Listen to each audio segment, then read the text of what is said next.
Tanaman jengkol adalah tanaman yang banyak dijumpai di Indonesia. Biji dari tanaman jengkol juga banyak loh digunakan sebagai makanan. Namun, kulit jengkol selama ini hanya dibuang dan menjadi limbah. Wah, wah, wah. Padahal, menurut penelitian, kulit jengkol mengandung flavonoid, saponin, alkaloid yang memiliki aktivitas sebagai antioksidan. Dan ada juga serabut kelapa. Serabut kelapa yang selama ini digunakan untuk media tanam, bahan dasar sapu dan tali, ternyata bisa bermanfaat sebagai antibakteri dan anti radang pada kulit, karena di dalam serabut kelapa mengandung tanin. Oleh karena itu, kami membuat produk inovasi masker peel off berbahan dasar limbah kulit jengkol dan serabut kelapa. Buat ekstrak kulit jengkol dan ekstrak serabut kelapa. Kulit jengkol disortasi basah, lalu dirajang, kemudian dikeringkan dengan oven pada rentang suhu 40 derajat Celcius sampai 50 derajat Celcius. Setelah kering di blender dan diayak. Serbuk simplicia dimasukkan ke dalam bejana gelap dan ditambah etanol 70% dengan perbandingan 1:10. Direndam selama 5 hari sambil diaduk setiap 6 jam sekali.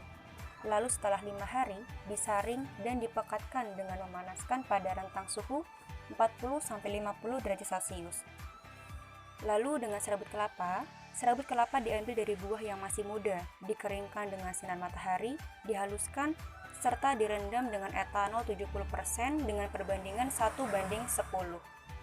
6 jam pertama diaduk, kemudian didiamkan selama 18 jam. Disaring dan dipekatkan hingga diperoleh ekstrak kental.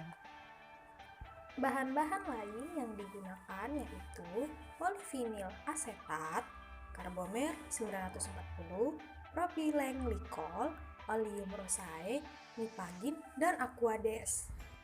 Selanjutnya, masukkan polivinil asetat dan aquades secukupnya ke dalam cawan. Panaskan di atas penanggas air, aduk sampai larut, lalu pindahkan ke mortir. Gerus sampai terbentuk massa gel. Pada mortir yang berbeda, masukkan air panas dan tambahkan karbomer, gerus hingga terbentuk massa gel. Dan masukkan ke mortir yang berisi polivinil asetat, gerus sampai homogen. Nipagin dilarutkan dalam propylen glikol dan tambahkan ke dalam campuran karbomer dan polivinil asetat. Tambahkan aquades sedikit demi sedikit hingga diperoleh basis gel.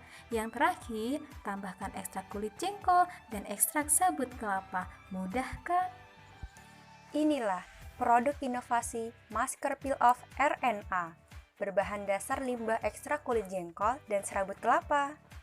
Terima kasih sudah menyimak. Wassalamualaikum warahmatullahi wabarakatuh.